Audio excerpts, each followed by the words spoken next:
고린도전서 15장 말씀에서는 그리스도의 부활과 몸의 부활에 대해서 이야기를 나누고 있습니다.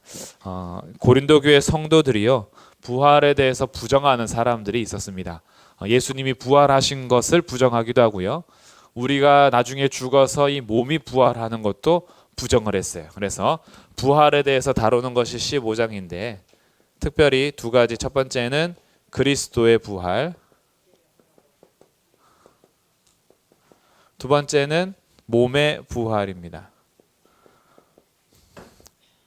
그래서 오늘은 그리스도의 부활에 대해서 함께 나누고요, 다음 주에는 몸의 부활에 대해서 나누려고 합니다.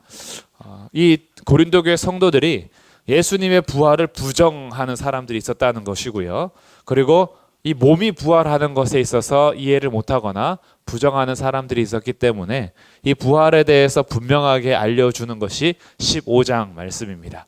그러면 이제 15장 말씀을 같이 보시면서 우리들도 같이 부활에 대해서 좀 확실하게 알고, 또 그 부활과 관련해서 복음에 대해서도 조금 더 명확하게 다시 한번 아주 간략한데 그것을 정리하는 시간이 될 수 있을 것 같습니다.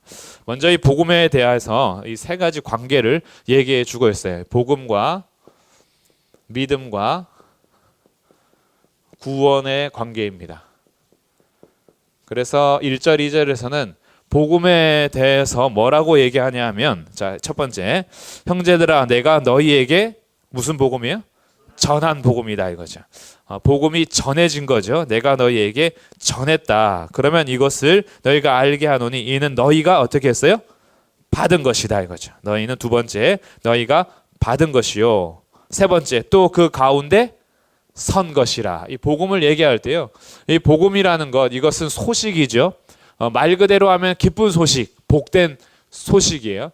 근데 이 복된 소식이 누구며 그 소식의 내용이 무엇이냐라는 것을 어떻게 입술로 전해지니까 이것을 누군가는 받아서 누군가에게 전해야 하는 겁니다. 그래서 바울이 자기가 이것을 전했는데 이 전한 것을 자기 스스로 만들어낸 게 아니에요. 내가 이야기를 만들어서 전해준 것이 아니라 바울도 받은 겁니다. 이것이 3절에서 얘기하는 거예요. 내가 받은 것을 먼저 너희에게 전하였노니. 그러니까 바울도 이것을 자기가 만들어낸 게 아니죠. 바울도 받은 겁니다. 그러니 복음을 받은 자, 그리고 이 받은 사람은 복음을 전하고요. 그럼 전했을 때에 그 전한 복음을 듣는 사람들이 또 어떻게 해야 돼요? 그것을 받아야 돼요. 그 받은 것으로 끝나지 않고 뭐 해야 되냐 하면 그 가운데 서야 하는 겁니다. 성도들이, 교회가 서야 하는 곳, 복음인 거죠. 복음 위에 든든하게 서는 거예요. 복음을 전한 것이고 복음을 받은 것이고 복음 위에서 서야 그것이 나중에 불 같은 시험이 와도 타지 않고 남는 공적이 되는 거죠. 금이나 은 같은 것으로 지으면 불이 와도 해를 당하지 않고 공적이 남아요. 작품이 남아있어요. 그럼 교회가 작품이 남으려면 어디 가운데 서야 하냐 하면 복음 가운데 서야 합니다. 교회들이요, 우리 성도들이, 우리 마음이 예수님을 믿는다라고 하는 것이 어디서부터 출발했는지, 그리고 누구로부터 출발했는지, 왜 내가 복음을 믿고 교회를 왔는지에 대해서는 각각 상황이 다를 거예요. 어려서부터 그냥 자연스럽게 교회 다니는 사람이 있는가 하면 나중에 커서 되게 혼난 다음에 오는 사람도 있고요. 아니면 커서 혼나진 않았지만 누군가에게 감동을 받아서 오기도 해요. 그리고 저 사람처럼 됐으면 좋겠다라고 해서 오기도 하고요. 아니면 교회가 나를 뭔가 도움을 주었기 때문에 감사함으로 시작하기도 했어요. 어떤 사람은 교회 가면 복 받는다 그래가지고 오기도 하고요. 병든 사람은 고침받는다 그래서 오기도 합니다. 아니면 너무 힘들어서 망했는데 기도하면 하나님께서 다시 세워주신다 그래서 오기도 하고요. 여러 모양으로 모이는데 중요한 건 이 모인 사람들이 결국 어디에 서야 하냐 하면 복음 가운데 서야 합니다. 복음 가운데 서지 않으면 사실 여기에서 나오는 모든 열심은 언젠간 다 불타버릴 거예요. 불타 해를 당하면 남질 않을 겁니다. 그래서 이 복음이라는 것은 누군가로부터 받게 되는 것인데 그 누군가로부터의 처음 시작은 누가 하셨을까요? 하나님이 시작하셨죠. 이 복음의 시작은 하나님이 하신 거고 하나님께서 자기 사람들에게 맡겨주셨어요. 맡겨주신 복음을 내가 받았기 때문에 나도 전합니다. 그럼 전함받은 사람들은 받을 것이냐 말 것이냐 반응하겠죠. 거기에서 받은 사람들은 끝까지 이 복음 가운데 서야 하는 거죠. 그래서 이 복음 가운데 선 것이다 라고 하면서 2절에 너희가 만일 내가 전한 그 말이 복음인 거죠. 이 복음을 굳게 지키고 헛되이 믿지 아니하였으면, 자, 굳게 지키고 네 번째죠. 굳게 지키고 헛되이 믿지 않음. 이거 같은 말이야. 굳게 지키다라는 것은 결코 헛되게 믿지 않았다라는 거고 바르게 믿었다면 굳게 지킨 거예요. 그래서 너희가 만약에 이 복음을 듣고 이 복음에 대해서 너희가 굳게 지키고, 같은 말이지만 두 번째 믿음, 온전히 믿으면, 헛되게 믿지 않으면, 그러면 너희에게 뭐가 선물로 주어지는 거죠? 구원을 받을 것이다. 근데 구원을 받을 것인데 뭐로 말미암아 구원을 받죠? 2절에서 너희가 만일 내가 전한 그 말을 굳게 지키고 헛되이 믿지 아니하였으면 누구로 말미암아? 그로 말미암아 구원을 받은다. 여기서의 그가 뭐냐 하면 그가 그것입니다. 복음이에요. 그러니까 예수님이 복음이니까 뭐 예수님이기도 한데 여기 문맥 자체로는 그것이라는 그것이 뭐냐 하면 너희에게 전한 복음, 내가 너희에게 전한 말. 그러니 결국 이 관계는요 뗄래야 뗄 수가 없어요. 자, 복음이 만약에 없어요. 복음이 없는데 내가 믿음이 있어요. 그 믿음이 나를 구원하나요? 아니죠. 왜냐하면 구원은 누가 하는 거예요? 복음이 하는 거예요. 그로 말미암아 구원을 받는 겁니다. 그러니까 복음이 없이 믿음 좋다라고 해서 구원받는 거 아니에요. 내가 믿어야 할 것은 복음인 거죠. 그런데 내가 믿음이 없어요. 그럼 구원받을 수 있을까요? 아니에요. 이 들려진 복음을 내가 굳게 지키고 믿는 믿음이 있을 때 구원을 받는 거예요. 그러니까 이 믿음은 수단이 되는 거죠. 우리를 구원하는 것은 복음이고 이 복음이 나에게 오려면 믿음이라는 수단이 필요한 거죠. 그렇기 때문에 이것은 뗄래야 뗄 수 있는 게 아니에요. 복음은 사람들이 믿든지 믿지 않든지 이거는 권위예요.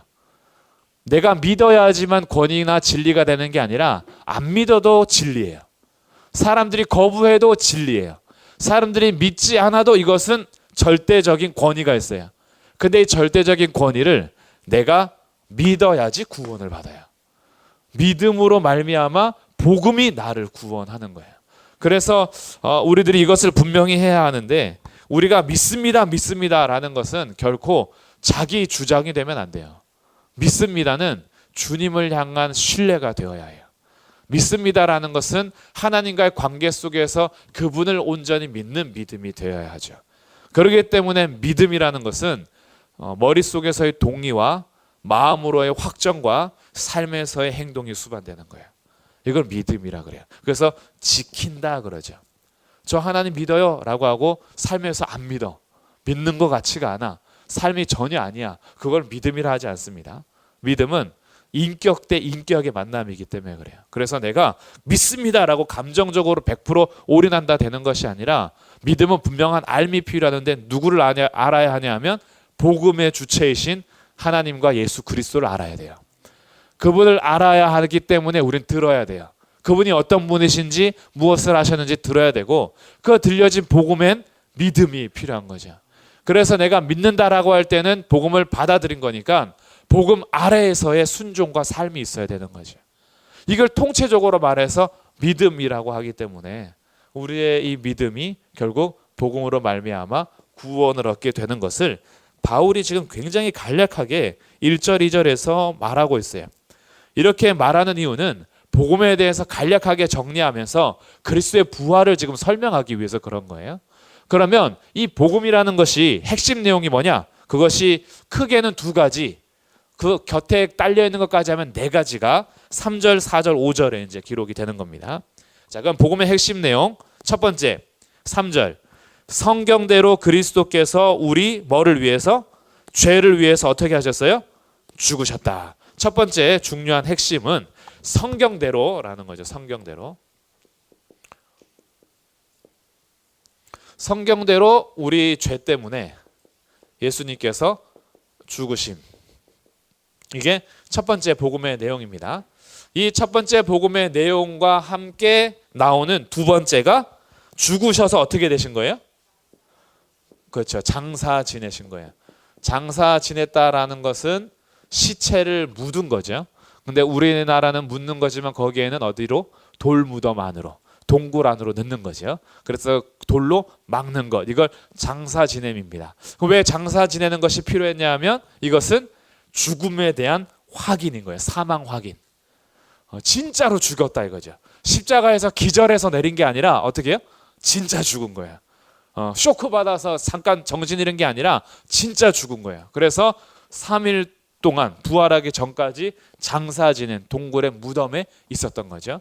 그러니 장사 지냄이라는 것은 죽음을 확인해 주는 겁니다. 그리고 이제 세 번째이면서 큰 두 번째는 여기도 자 4절 이어서 성경대로 또 나오죠. 성경대로. 성경대로 어떻게 하셨어요? 사흘 만에 다시 살아나셨다. 자, 걸린 시간은 3일이고요. 사흘 만에 다시 살아나셨다. 이것을 조금 더 명확하게 하면 다시 일으킴을 받으셨다라는 거예요. 일으킴을 받으셨으니까 예수님이 스스로 탁 일어났다라는 거예요. 누가 세워줬다라는 거예요. 그렇죠? 누군가가 세워줬다라는 거예요. 예수님의 부활하심은 예수님도 분명히 권세가 있어요. 사망과 생명의 권세가 있기 때문에 예수님께서 죽으셨다가도 스스로 일어나실 수 있어요. 그러나 성경이 증언하고자 하는 것은 예수님이 스스로 일어났다라는 것이 아니라 하나님이 그를 일으켜 세우셨다라는 걸 강조해요. 이건 중요한 개념이 있어서 그래요. 그래서 3일 만에 다시 살아나셨다는 건데 다시 일으킴을 받으심. 그리고 이것을 확증하는 네 번째 사건이자 우리 두 번째 속하는 것이 뭐냐 하면 살아나셔서 5절 누구한테 보이셨어요? 누구에게?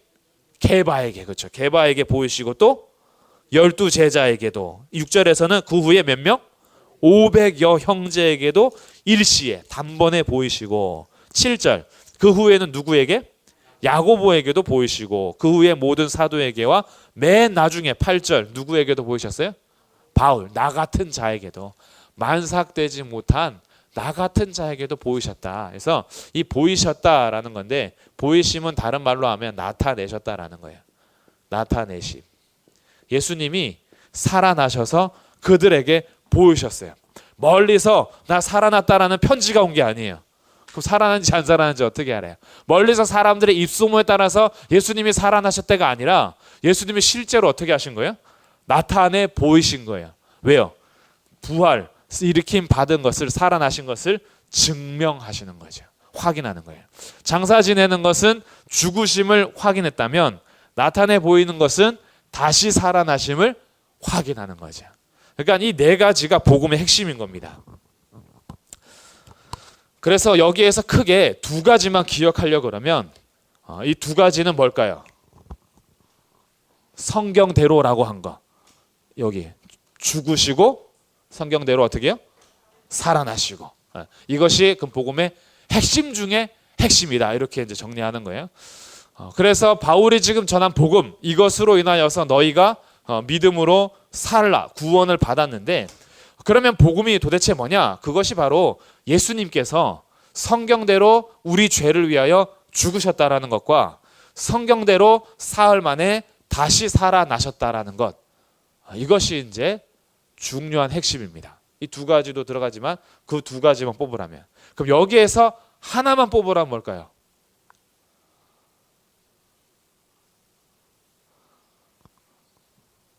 하나만 뽑을 수 있을까요? 없을까요? 자, 만약에 예수님이 죽으셨어요. 부활이 없어. 그러면 죽으심은 헛되게 되는 거예요. 그러면 부활은 뭐예요? 부활은 뭐가 있어야지 가능한 거예요? 죽으심이 있어야 가능한 거예요. 그러니까 죽으심과 부활은 뗄래야 뗄 수 없는 건데 그럼에도 불구하고요. 부활이 증명하는 건 뭐냐 하면 예수님의 죽으심이 본인의 죄 때문이 아니라 우리의 죄 때문이라는 것을 다시 확인시켜 주는 거예요.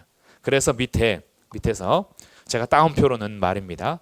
그리스도의 죽으심은 복음의 핵심이고, 핵심이요. 결국 여기에서 뭐가 더 핵심이냐라고 봤을 때는 우리 죄를 위해서 죽으신 이 십자가 죽음이 핵심이고, 부활은 뗄 수 있느냐? 없어요. 부활, 일으키심은 그의 죽으심을 복음의 핵심으로 확인하는 신적 사건이다.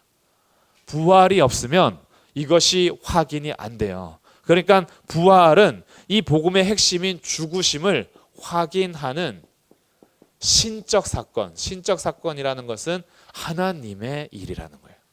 하나님이 하신 일. 인간적인 사건이 아니라 신적인 사건이다라는 거죠. 그러니까 이 성경대로 죄를 위하여 죽으시고 성경대로 사흘 만에 다시 살아나신 것, 이것은 복음의 핵심이자 복음의 핵심을 가능하게 하고 확인시켜 주는 거야. 그런데 너희 중에 이런 말 하는 자가 있다 이거죠. 12절입니다. 그리스도께서 죽은 자 가운데서 다시 살아나셨다 전파되었거늘 너희 중에서 어떤 사람들은 어찌하여 죽은 자 가운데서 부활이 없다 하느냐, 이런 거죠. 너희 말이 안 되는 거예요. 지금 우리는 복음의 핵심을 살펴봤어요. 복음의 핵심 속에서 살아나심이 없다면 주님의 죽으심은 자기의 죄 때문에 죽은 건지 우리의 죄 때문에 죽은 건지 확인이 안 돼요. 그러니까 예수님의 부활하심 때문에 이것이 확인이 되는 너무나 중요한 사건인데, 왜 너희들 중에 어떤 사람들이 죽은 자 가운데서 부활이 없다 하느냐? 그러면 생각해보자.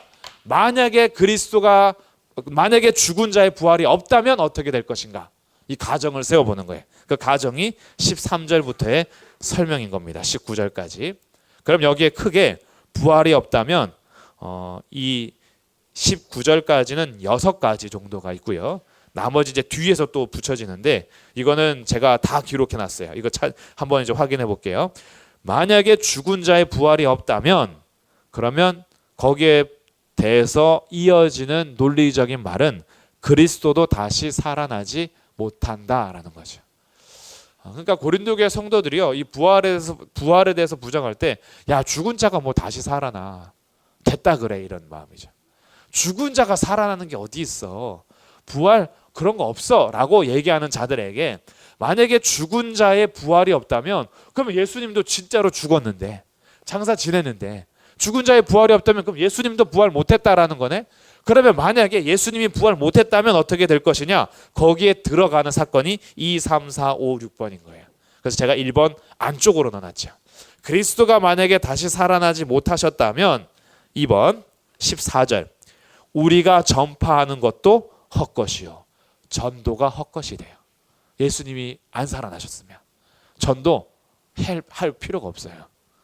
그리고 14절 또 세 번째, 뭐도 헛것이에요? 너희 믿음도 헛것이 돼요. 믿음도 헛것이에요.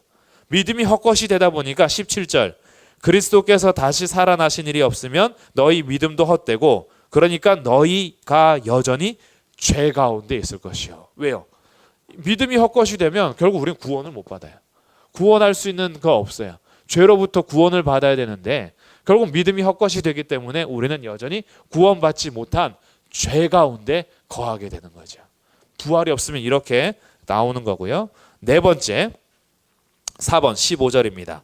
또 우리가 하나님의 거짓 증인으로 발견될 거다. 전도자들이 거짓 증인이 된대요. 왜 그럴까요? 전도자들이 복음을 전할 때 부활 있다라고 말했어요? 없다 말했어요? 그렇죠. 부활을 같이 전했잖아요. 예수님께서 죽으시고 사흘 만에 다시 살아나셨다, 이걸 전했는데 만약에 그리스도가 부활하지 않았다면 우리는 거짓 증인이지, 거짓말한 자들이지 라고 하는 겁니다. 그렇게 될 뿐 아니라 18절, 또한 그리스도 안에서 잠자는 자도 망하였으리니, 그리스도 안에서 잠자는 사람들은 예수님 믿고 죽은 사람들을 말하는 겁니다. 예수님 믿고 죽은 사람들도 소망이 없어요. 예수님도 부활 못했는데 예수 믿는 사람들이 어떻게 부활을 해요? 그러니까 죽은 사람도 망한 거예요. 소망이 없는 거죠. 그뿐 아니라 19절 같이 읽어보겠습니다. 시작. 만일 그리스도 안에서 우리가 바라는 것이 다만 이 세상의 삶뿐이면 모든 사람 가운데 우리가 더욱 불쌍한 자이리라.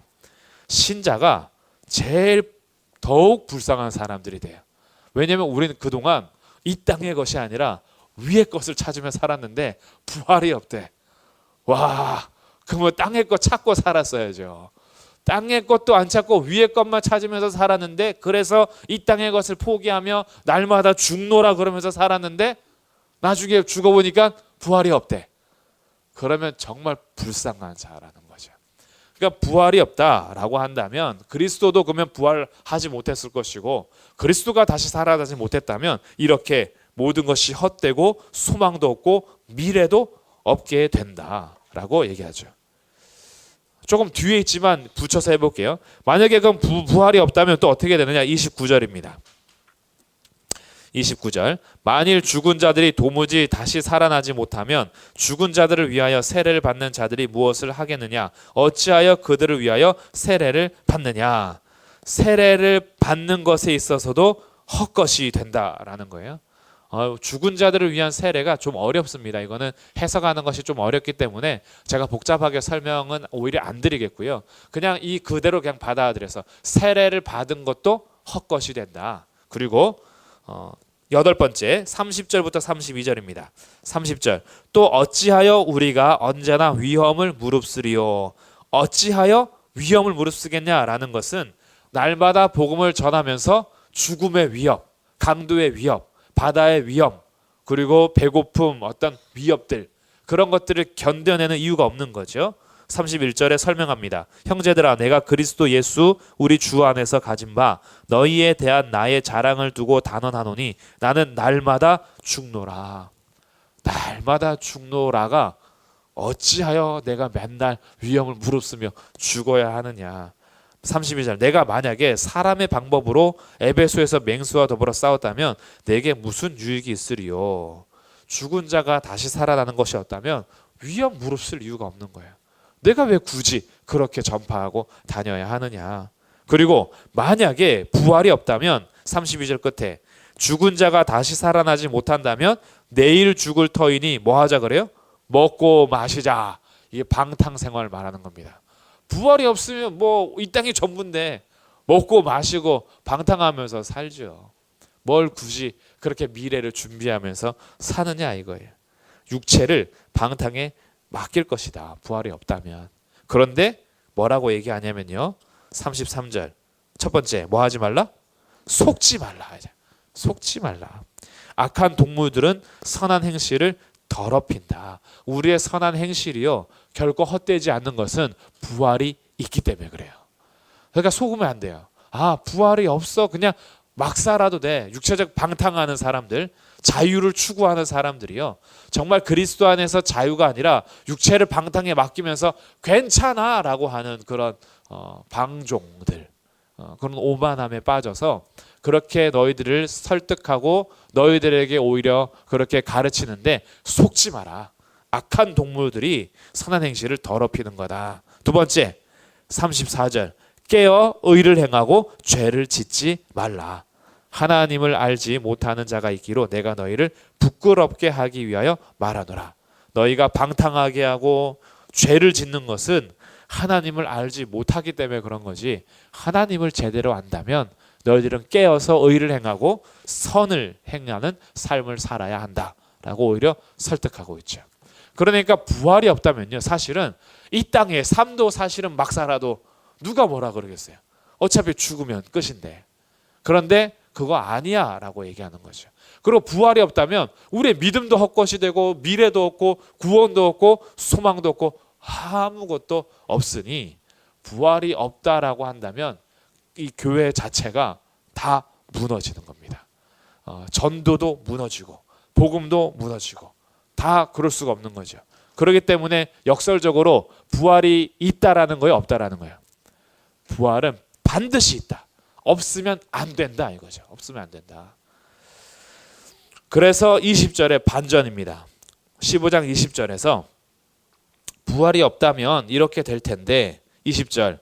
그러나 이제 그리스도께서 죽은 자 가운데서 다시 살아나사 잠자는 자들의 첫 열매가 되셨도다. 바울이 말하고자 했던 건 이거예요. 부활에 대해서 설명한 거죠. 그리스도께서 다시 살아나셔서 잠자는 자들의 뭐가 되셨다? 첫 열매가 되셨다. 첫 열매가 되셨다라는 것은 그 열매 뒤로 계속 있다라는 거예요, 없다라는 거예요?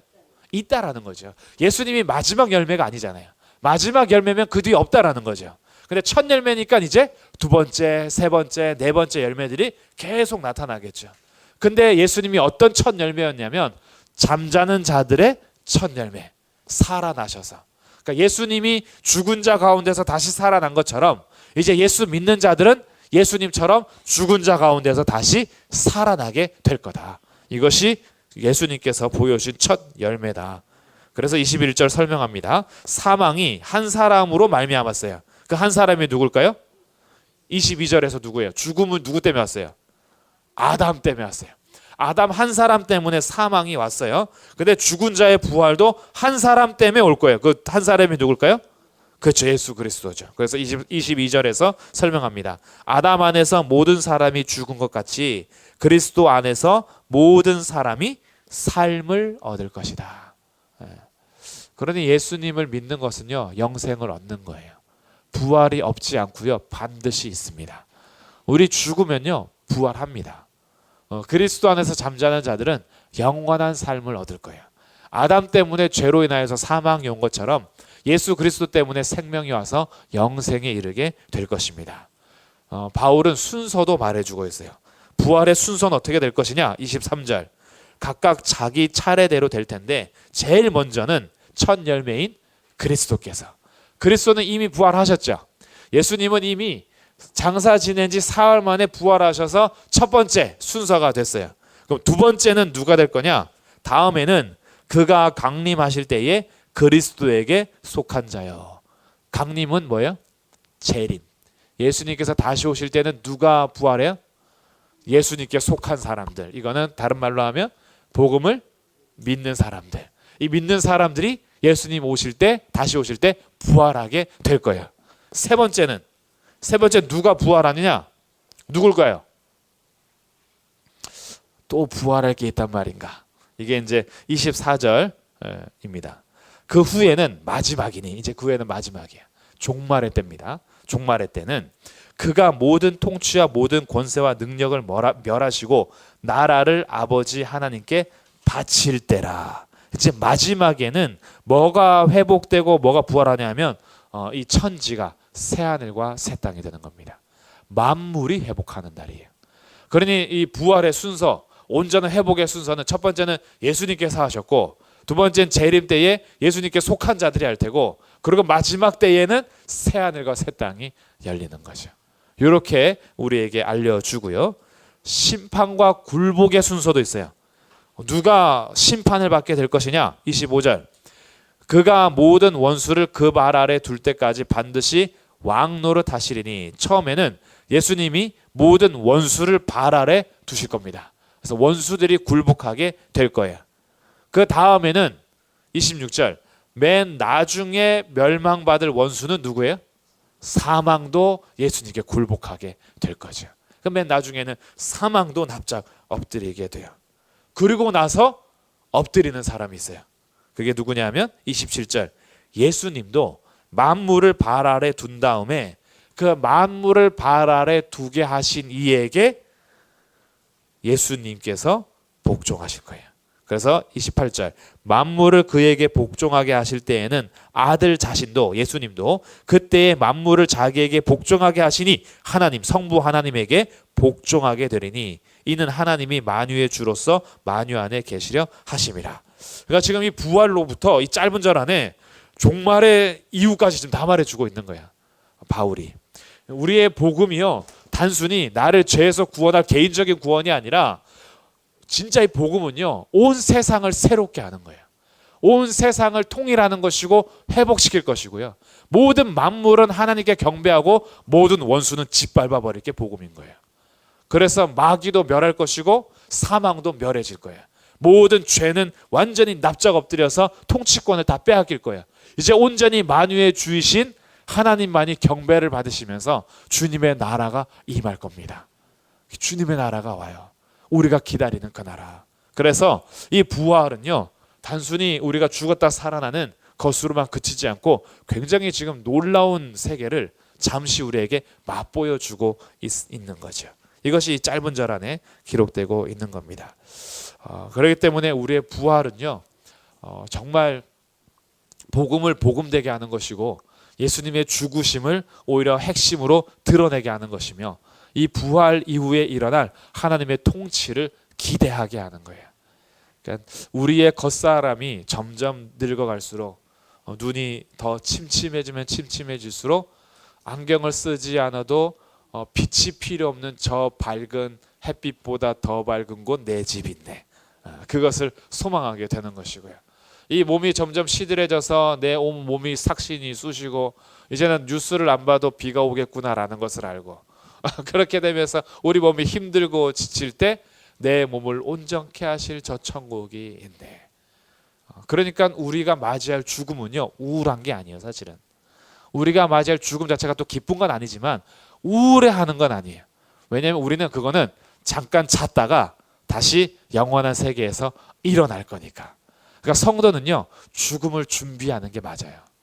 죽음을 준비하는 건 잠자리를 준비하는 거예요. 오늘 하루 마치고 잠자리 펴서 잠자리 준비하는 것처럼 영원한 천국을 바라보는 부활을 소망하는 자들은요, 죽음을 두려워하지 않고, 그렇다고 막 죽진 않겠지만 죽음을 두려워하지 않고 죽음을 준비하면서 내 인생을 마무리하고 영원한 삶을 사는 거예요. 이게 부활 신앙의 담대함인 거죠. 그리고 소망인 거고 끊어지지 않는 미래가 있어요. 그래서 예수님의 부활은요, 오늘 우리 현실을 새롭게 하는 거예요. 오늘 하루를 새롭게 하는 것이고, 오늘 하루가 가장 절망적이었더라도 나를 다시 부활하게 하실 주님이 계시기 때문에 내일 또 일어날 수 있는 거예요. 그래서 이 부활은 현재를 살아가게 합니다. 부활이라고 해서 빨리 죽어야겠다 이렇게 하지 않아요. 부활의 신앙은요, 오늘을 소망 가지고 살게 하는 거예요. 근데 이 부활이 없다라고 했으니 바울이 여기에 대해서 다시 설명을 하면서 아니야, 그건 복음의 핵심이고 복음의 핵심을 확인시켜주는 하나님의 행동이며, 그래서 주님이 예수님을 일으키신 것처럼 예수 믿는 자들을 일으켜 세워주실 거야. 그래서 완전히 회복하게 하셔서 저 영광의 나라에서 만물을 복종하게 하시는 주님 앞에 경배하면서 살아갈 놀라운 하나님의 나라까지 이어주게 하는 그것이 바로 부활이다. 그래서 그리스도의 부활을 우리에게 이제 설명해 주었고요. 다음 주에는 그 몸뚱이도 부활하냐 이거죠. 부활 너무 좋아서 슉 갔어요. 그럼 과연 내 몸은 썩어질 텐데, 내 몸 화장할 텐데, 내 몸 저기 다 땅에 썩어질 텐데 내 몸은 어떻게 돼? 그 몸 다음 주에 어떻게 부활하는지 이제 그것을 이어서 바울이 설명하고